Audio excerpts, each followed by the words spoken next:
witnesses. Springer, come forward, identify yourself. Jarron Springer, president of the Tennessee Grocers Convenience Store Association. I'm at the will of... Well, the assertion's been made to the legislation by the chairman about the, and tell me if I'm correct, if I get off base, just tell me that the assertion was made that the Responsible Vendor Act is not being followed completely as it should be, and because of that, this legislation is necessary.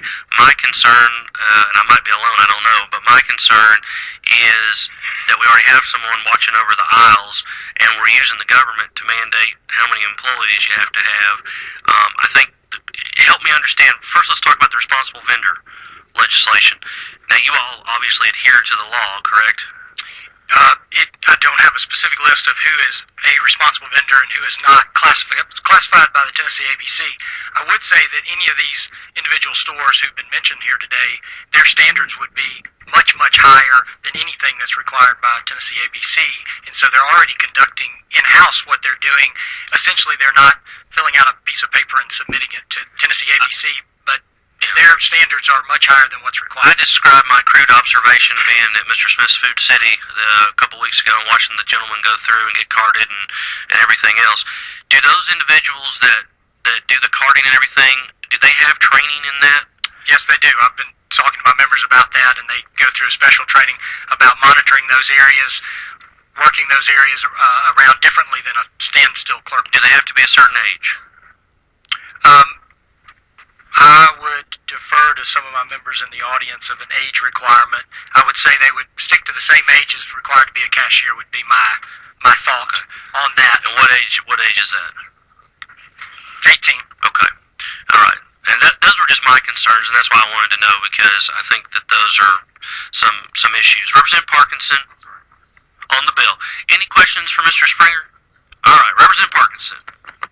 Mr. Springer, would the grocers be against the original legislation to not bring beer through the self-checkout and bring it through the manned lines? I think that our customers prefer being able to have that opportunity. So, as it was written, we were saying that we don't feel like that's a necessity in the law that you ban self-checkout. There's been California banned self-checkout, and no one follows it because there's no such thing technically as self-checkout, because they're all assisted in that when the machine locks down, you participate in that transaction, and so it's assisted self-checkout and not self-checkout. Okay, and which version do you like the least? Which version do I like the least of the two? Yes. I would say I don't particularly... No, you don't like either one, but which one do you like the least? I would say the banning it completely would like the least. Okay, thank you. I'm saying that. Okay. Thank you for that. Thank you, Mr. Chair. All right. Representative Faison. Representative Holt. All right, thank you, Mr. Springer. Thank you, Mr. Chair. So there are currently grocery stores that have self-checkout lines that are not involved in the Responsible Vendor Act. Is that correct? True.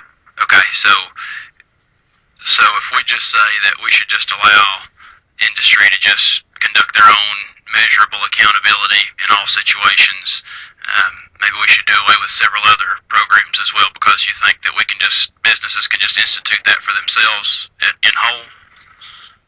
Food safety, inventory controls, responsible vending, all these things. This was put in place by the General Assembly as a voluntary opportunity for stores to do that, and so they are choosing or not choosing to do that. But I will say their standards are, the ones particularly named today, are higher than what's required. So I would stand behind their training in what they're doing now is far superior of what is necessary in the responsible vendor. Far superior in what manner? In the amount of training and what they're conducting in training their employees, as far based on the standards that are required in responsible vendor, they're doing all of those things already. They're essentially just not filing a piece of paper with the ABC and getting that determination of responsible vendor. That doesn't mean they're not doing that.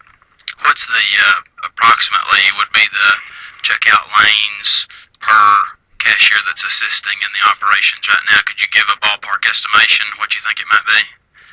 I'd say it depends on the store. 2 to 4 to 6 possibly would be that range. Not unlimited. There's, I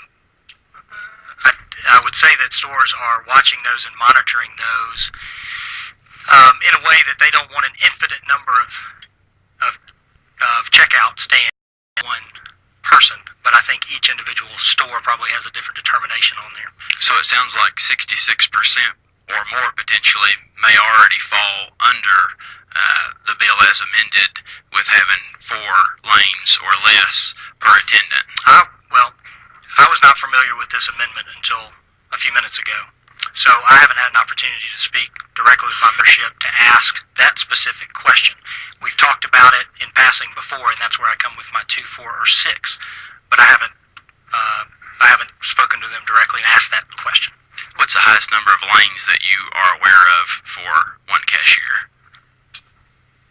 Again, I'm just not prepared today to answer that question, but would be glad to get that answer for you. Okay. Well, thank you for your testimony today. Chairman Floyd. Thank you, Mr. Chairman. I'll be brief. Thank you for being here today. You know, I'm not being derogatory in any way, form, or fashion toward our grocery industry. We have some great players here in the state of Tennessee, and they do a good job at training their people. But I'm sure all of them would tell you today they could reduce your grocery prices probably 10% if they could control their shrink in their stores.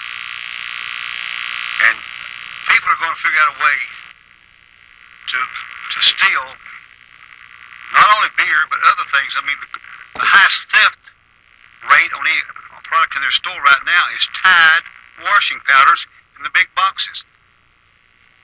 And that's because they're so easy to fence. A big box of those washing powders in a small community, we whip them out in a washateria and sell them for $2 a scoop. A big box of that is worth $3,000 or $4,000. And they figure out a way to get those out of the store too.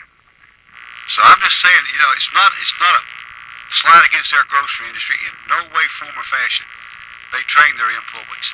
It's just a fact that we've got some young thieves that are trained even better. And so that's the reason, you know, I feel like that any self-checkout, and I've watched it, it's just an easy access to theft, and beer's one of the biggest items you take out of there. Further discussion for Mr. Springer while we're in recess? Seeing none, thank you, sir. Appreciate it. Without objection, we're back in